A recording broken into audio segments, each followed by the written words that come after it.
In hindsight, I should have anticipated it. The warning signs, my mother's quiet disappointment, were there the whole time. At dinner, I would bring up the business classes I had taken, and my dad would lecture about real jobs, the kind that came with prestige and white coats. In the living room, my business school diploma sat on display, for now. My cousin Michael's medical school acceptance letter, on the other hand, was tucked carefully into a drawer, revered in silence. But nothing could have prepared me for that spring afternoon. Everything came crashing down. I remember the moment with perfect clarity. Cherry blossoms blanketed the yard of our ancestral home, their fragile beauty etched into my memory. Pink petals drifted across our perfectly manicured lawn. I had just come home from my college graduation, still holding my business degree, earned with honors, in my hand. On special occasions, my mother would prepare Korean food, and the aroma of her famous bago drifted from the kitchen. It was a reminder of our heritage and of her expectations. "Sarah," my father's voice cut sharply.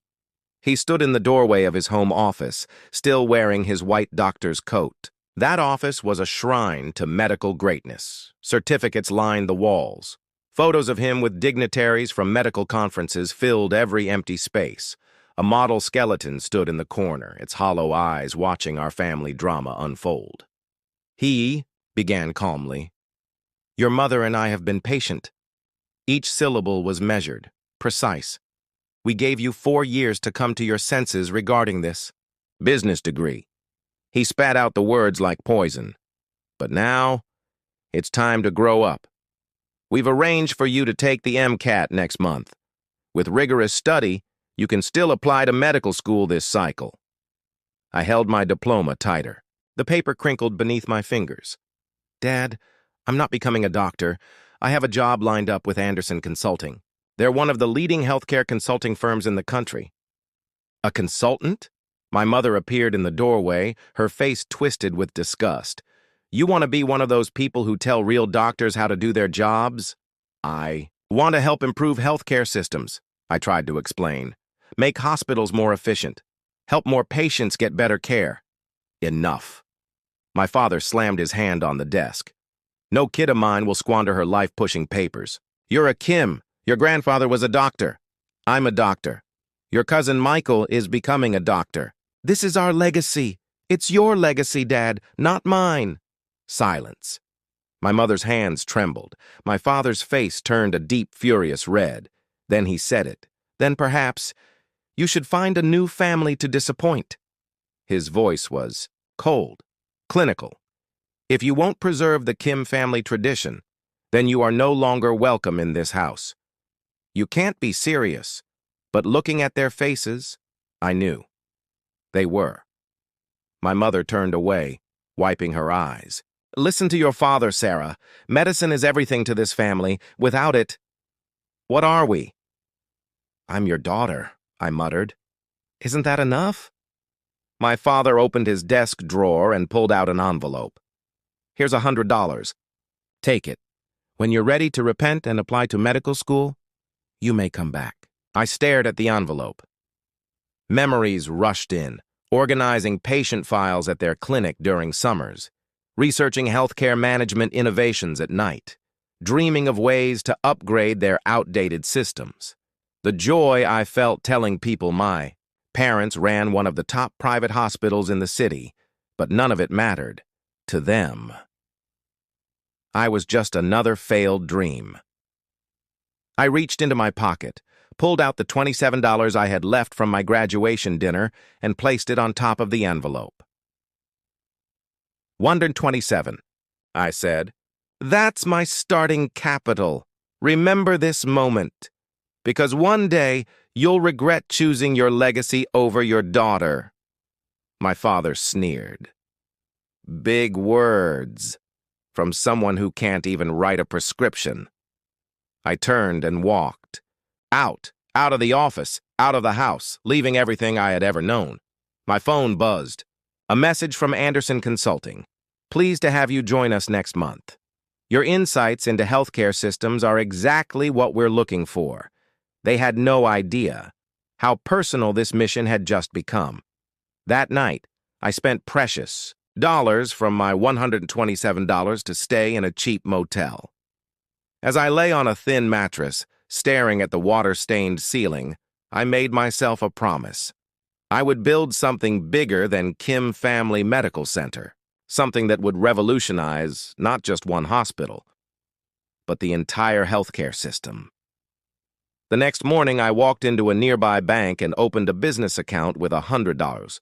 The teller eyed me skeptically as I filled out the paperwork. "Name of business?" she asked. I thought for a moment, then smiled. "Phoenix Healthcare Solutions. Like the bird?" "Exactly," I said. "Like something rising from the ashes." Them on the table. "I believe this belongs to you. Consider it my final payback for choosing business over medicine." The walk back to my car was weird. Through the hospital windows, I could see personnel going about their tasks, oblivious that their entire world was about to change.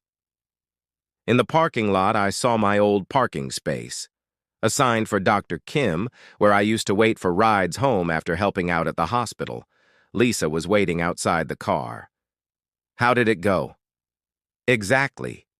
As predicted." I slid into the back seat, finally letting myself absorb the weight of what had just happened. "Have legal ready the documents, they'll sign." "You seem pretty confident." "They don't have a decision." I gazed back at the hospital, recalling all the dreams and disappointments it held. And neither do I. Friday evening, as I sat in my penthouse office, studying acquisition agreements, my phone lit up with messages. First, from my mother, a long, passionate plea about family and forgiveness. Then, from various board members, some praising my success, others seeking to secure their seats in the new administration. Nothing from my father. I wasn't surprised. His pride had always been his downfall, the same pride that had forced him to toss away his daughter over a career choice would now cost him his hospital. Just before midnight, my security team informed me of a visitor in the lobby. Through the video stream, I observed my father pacing back and forth, still in his white coat, appearing older than I'd ever seen him. "Should we send him up?" the security guard asked. I contemplated it for a long time. Part of me wanted to make him wait, to let him feel the same helplessness I'd felt that night 5 years ago. Yet I was no longer the wounded girl with $127 to her name. I was Sarah. "Phoenix, CEO of a billion-dollar firm. Send him up." The elevator journey must have felt like forever for him. When he finally stepped into my office, his eyes widened at the clear signs of success surrounding his disappointing daughter. "Great office," he commented stiffly. "Better than a garage, I suppose." I motioned to a chair. "Would you like to sit?" He stayed standing, his doctor's stance flawless, even now. "The board wants to approve your offer." "I know. They think I'll save the hospital." "I will." He shuddered at my confidence. "You really constructed all this by yourself?" "No." I stood up, heading to the window. "I built it with the help of individuals who believed in me. People who realized there's more than one way to help patients. People who didn't let their pride blind them to innovation." "Sarah," he started, then stopped, seeming to struggle with words for the first time in his life. When we made you leave, you thought I'd come crawling back," I completed for him. "That I'd understand you were right. That medicine was the only worthy path. Instead, I built something greater than you ever believed imaginable." "I was wrong," he muttered finally, the words appearing to literally pain him. I turned to confront him, truly looked at him for the first time in 5 years. The amazing Dr. Kim, the man who had loomed so enormous in my upbringing, now seemed little in my massive office. "Certainly you were. I picked up the acquisition deal from my desk. Sign this, and Kim Family Medical Center will survive. Fight me, and I'll let it collapse. Either way, I win." His fingers shook slightly as he grasped the deal. "Will you Will you at least preserve the Kim name?